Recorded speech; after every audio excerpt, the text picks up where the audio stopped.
FlexLift and GoLift are designed as a system. All the attachments that fit on one fit on the other. This is possible via our Quick Connect system. To disconnect and switch an attachment, you simply unplug the power, if it's a powered attachment, and then pull the lanyard pins at the back. Then you just lift and tip out the attachment.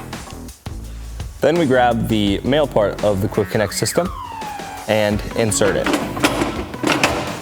Simply put the 2 lanyard pins back. Then you grab the second part of the attachment and slide it on. Pivot the attachment up. Slide the pin in.